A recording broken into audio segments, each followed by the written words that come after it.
Welcome back, Mana TV International viewers, dear friends. We are back with one more segment of Healthy Life, the Vegan Way. Today, we are continuing from where we left off last time, veganism mythbusters. Last time, we spoke about our doctors and Avinash, our guest Avinash ji. We spoke about difference between veganism and vegetarianism. We spoke about the different sources of proteins, whole food plant-based diet or vegan diet, and also spoke about how vegan diet is a holistic, or it's a complete diet which has all the proteins you need, the vitamins, vitamin D, calcium, etc. We spoke about all of that. So today we are going to continue talking more about different aspects of nutrition of a vegan or whole food plant-based diet.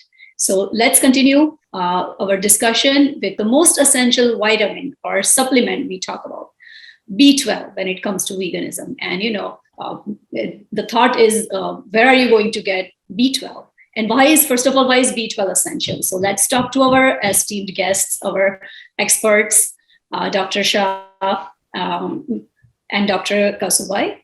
And Avinash will also have his, his views on the same topic. So, Dr. Shah, can you please explain to us why is B12 so essential? B12 is very, very important vitamin for us. The vitamins which are really found in the nature are manufactured by the bacteria, not necessarily by an individual animals or including us. We cannot manufacture our B12, and neither can cows or chicken or lamb or goat. They do not manufacture their own B12. B12 is manufactured by bacteria. Now, the difference comes in when the cows are given the feed. It's not a sterilized or, that type of feed. They just get it from the farm, give it to the cows.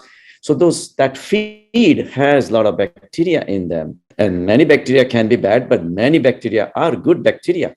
They actually help you go into the guts and actually manufacture B12 for the animal.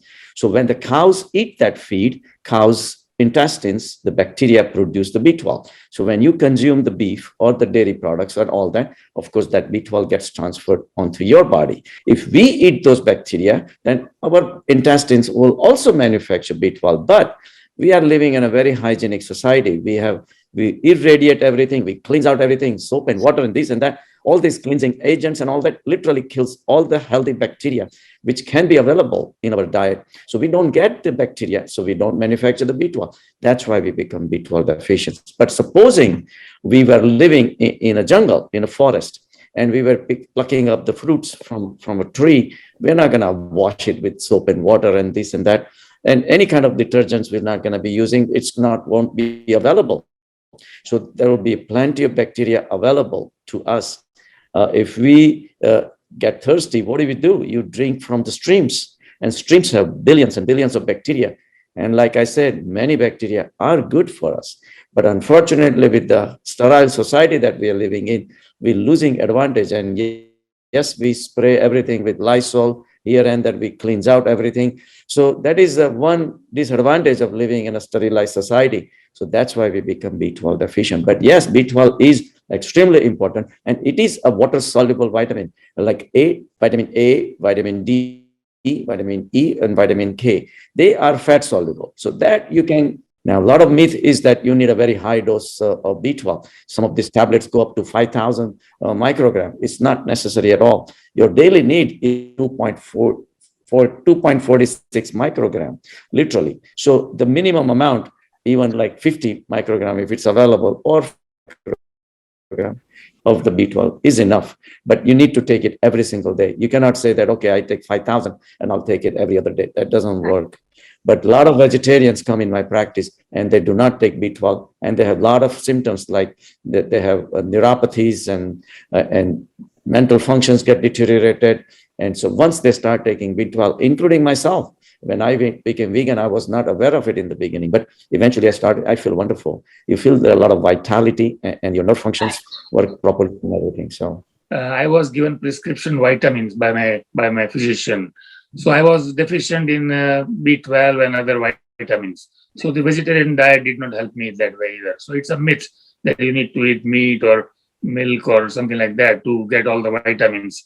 Plus, 60% of the over 60% of the world's antibiotic production is fed to the factory farmed animals, and they are given antibiotics whether they are sick or not. So all those antibiotics are killing those bacteria anyway. Correct. So even the animals are fed artificially made vitamin B12. I So see. we don't Good. need to Good take point. vitamin B12 indirectly like that. We can directly take it as a supplement Supplement. and bypass the dairy and meat. Yeah. And You yeah, get vitamin B12 deficiency from your inability to absorb because something's wrong with your stomach lining. that's a different story. Autoimmune disease. So it's not just what you're eating; it's also your own body not absorbing it very well. Right. Yeah. So multiple reasons why If you have that, no matter how much meat you will eat, you won't. Will be still You want that, needing you want to absorb it. Then you need shots. Then you need the shots, Yeah. so that's a different situation when you have a deficiency of the factor which are responsible for absorbing the B12. But I can echo Avinashji, what he says, that I have a lot of vegetarians in my practice. They're consuming dairy products, but their B12 levels are invariably low because they don't eat meat. So vegetarians are not immune from B12 deficiency. A popular belief is, do vegans have to take extra supplements? Any more than usual? The only thing I recommend is the B12 and like I said, vitamin D. Other than that, I do not recommend any supplements or multivitamins. The whole food plant-based diet is so complete that you're getting all the vitamins, all the nutrients, and all the phytonutrients and micronutrients, macronutrients, and of course, well-balanced protein, fats, and everything. There is really no need for it. In fact, there was a study that came out that the people who take multivitamins, they have a 2.46% higher chance of dying. Because if you understand, the vitamins which are found in the nature are synthetic chemicals. The only real vitamin is available is the B12, because there is a special bacteria called Eugenia. So they genetically modify them and make the Eugenia manufacture B12 for us. So that's really authentic. But if you really understand the whole development of the nature that started from the first DNA is all oriented to the left. It's called levo compounds. Levo means left. So if you look at the organic molecule, it's all pointed to the left. And somehow that's what nature has chosen. The whole life cycle on the planet of Earth is all oriented to the left. But the problem is the left-oriented molecules cannot be manufactured in a factory. So what they do is they make a dextro version of it, the right-oriented molecules. So they are like same kind of molecules, but they're 180 degrees apart. But in organic chemistry, many people might know that if you shift an atom 5 degrees, whole property changes. This is not 5 degrees. This is 180 degrees apart. So these are junk chemicals. So really, there is no need for vitamins. In fact, the more vitamins are needed if you are taking the meats and dairy products, because there are not enough vitamins in that. To do that, you will have to take whole food plant-based diet with leafy vegetables and all that anyway. So might as well shift everything and not worry about the other problems with the animal food diet.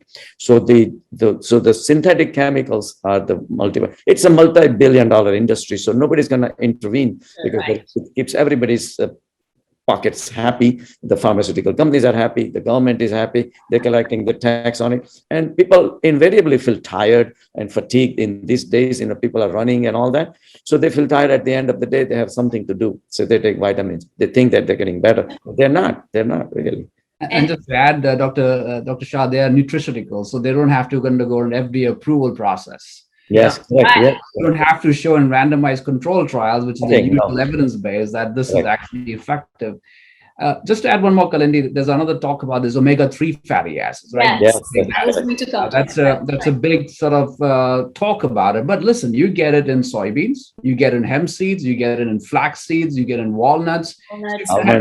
This is the seeds that you're supposed to have in whole plant-based food. And if you have enough of this, you really don't need to supplement an omega-3 fatty acid. And the other thing they mentioned is iron. And the two differences, right? The iron that you get from an animal product and from a plant product is a huge difference. The heme iron, as you get from an animal product, is actually very oxidative. That means it's got properties which causes inflammation. While the iron that you get from plant-based proteins and plant-based products are basically which cause less amount of inflammation or cause no inflammation. So there's a difference also in the iron that you get from animal products and plant-based products. So yeah, I agree. If you eat good, healthy food, you don't need omega-3 fatty acids. You don't need iron. You have plenty of that in green leafy vegetables and nuts. And the heme part of the beef has been, the iron part has been also linked with the colon cancer, because excessive iron in beef has been as one of the causes that could be linked with the colon cancer, which has been very established. The beef causes the colon cancer, no question about that. So that's why relatively the doctors without nutrition education, they say, oh, you should not eat red meat. You start eating white meat like chicken and fish are healthy, but healthy compared to beef, not healthy compared to a vegan diet. Right. correct. Mhm.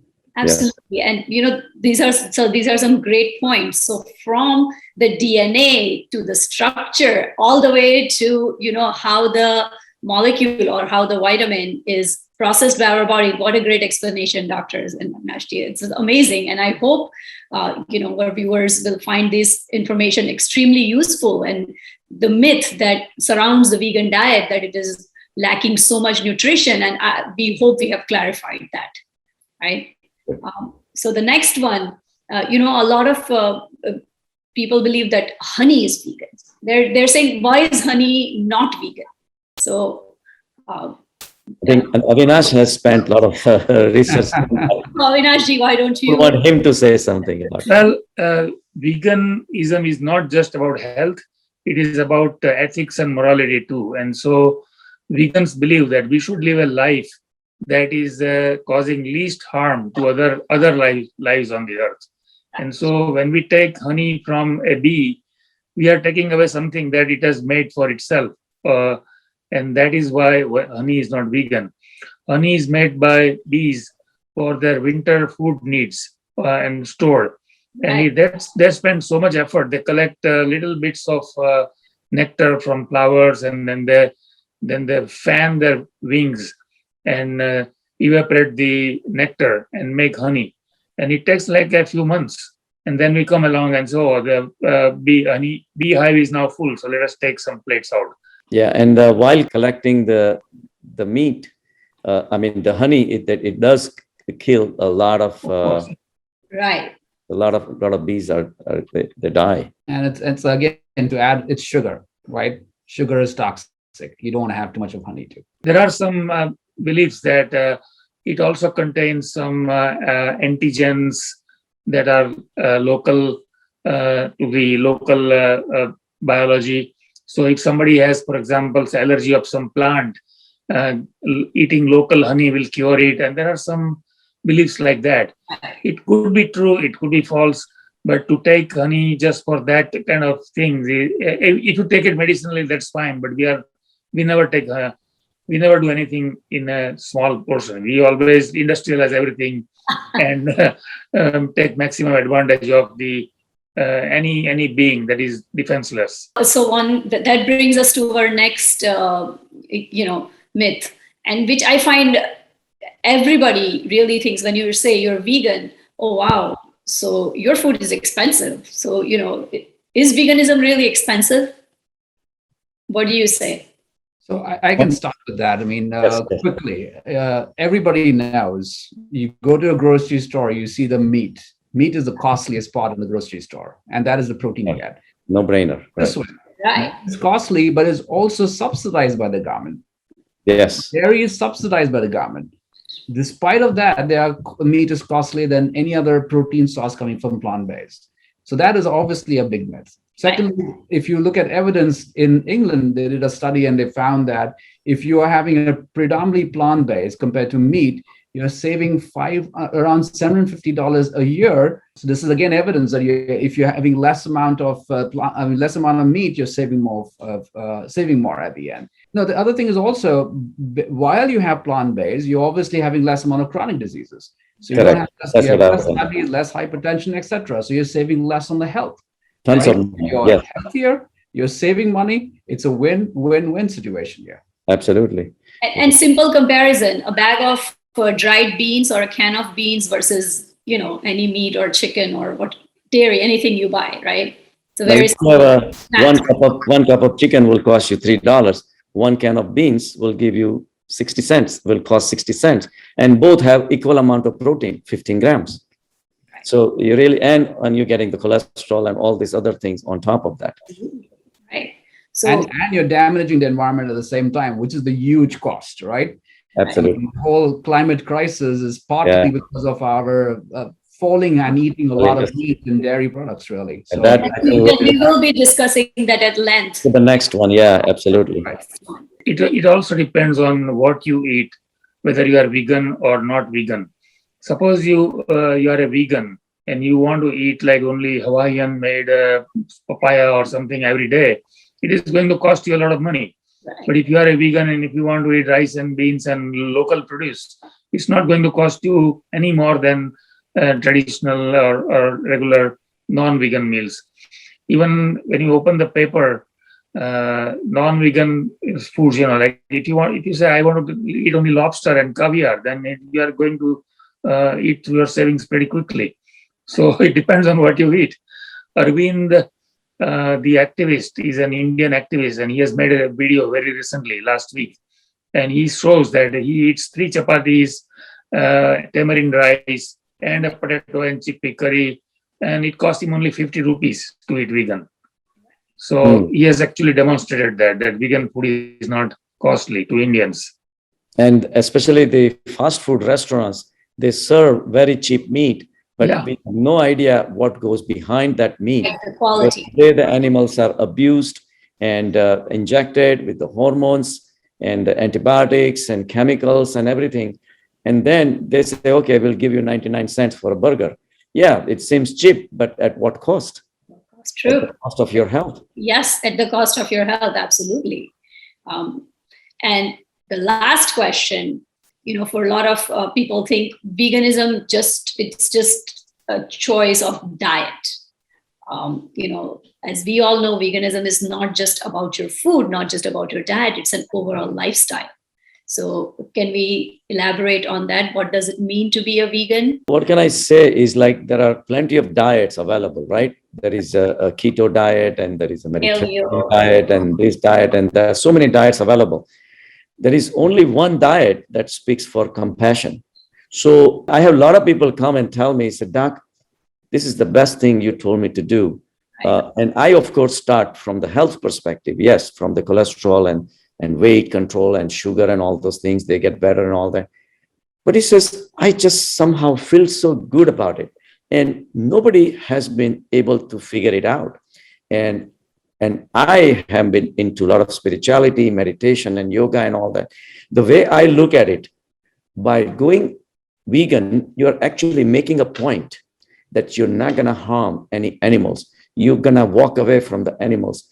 When in a very subtle way, you may not know, for the people who are eating meat, they may not know, but all those animals, when they are sacrificed, they go through a lot of agony, anxiety, the stress, and somehow in a very subtle way, it might be transferring to them. And knowing that they are suffering and they're still eating, somehow there is a suppression attitude going on. Say, forget about it, this is my food and all that. But mind does not forget. So when people do go vegan, somehow they feel liberated that they did something good, not just for their body, but for their children, for their family, and for the world, and for the animals that they were harassing for all these years. So that kind of sensation. So yeah, I agree. Veganism is not just a diet. It's a lot more than that. It's a lifestyle. It's a lifestyle. And no wonder there are billions and millions of people are becoming vegan. So that is definitely rightfully so. Nations and nations, Israel and UK and Germany, and there are many percentage of the people are going whole food plant-based. So definitely there is something to it. And it's the reason why it is called a lifestyle is because there are many other parts of our life except for food that exploits animals or depends on animals. For example, entertainment.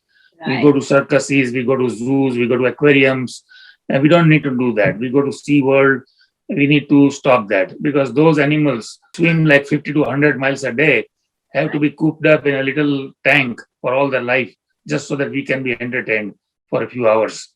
We wear woolen clothes. I mean, there is no need for woolen clothes anymore because we have better than wool substitutes available. and no animals are involved in that. Wool, silk, all those things. Or The fur we don't need to. industry. The fur Yeah, industry.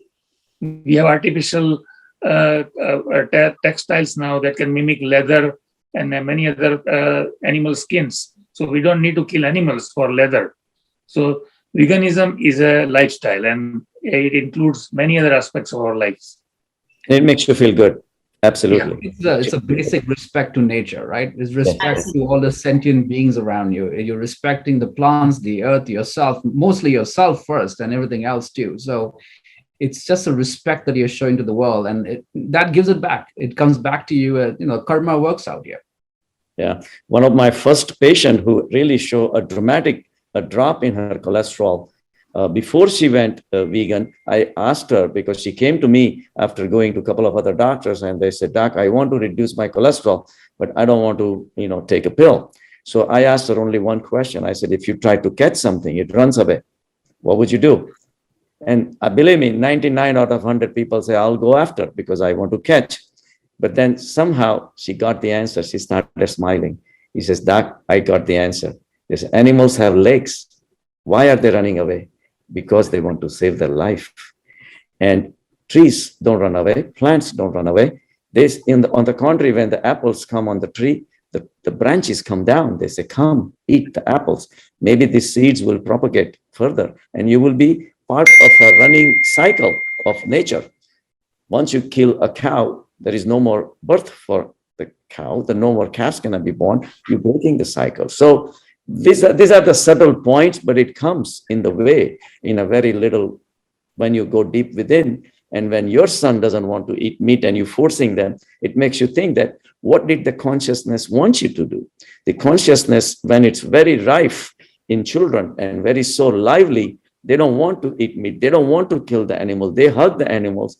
What is it telling you? Nature wants you to be compassionate. So these are subtle points which we can talk about later. But yes, veganism is definitely a lifestyle change. Wow, what a wonderful explanation, Dr. Shah, Dr. Kasaba, and Avinashji. I hope you all know from where we are coming that it is not just about your own health. Even if you start at your own health, you are actually helping other beings. And if not, not being, it's also your own planet. So veganism is a lifestyle. It is not just a diet, a lifestyle which teaches you compassion towards other beings, and compassion towards your own earth, your own planet. So we hope you viewers in today's show helped you understand many more, common myths about veganism, and you understand they are just myths. Veganism is not going to, you're not going to be malnutrition. You're not going to have any malnutrition. You're not going to lack proteins or carbohydrates or any of your essential vitamins, antioxidants. In fact, whole food plant-based diet is full of all the essential nutrients that you need. So vegan diet is a complete diet. And last but not the least, veganism is a lifestyle. And I hope we all have convinced you by now. At least give it a try. Try veganism, try healthy life the vegan way. Thank you very much, viewers. And thank you, Dr. Shah, Dr. Kasubai, and Avinash ji.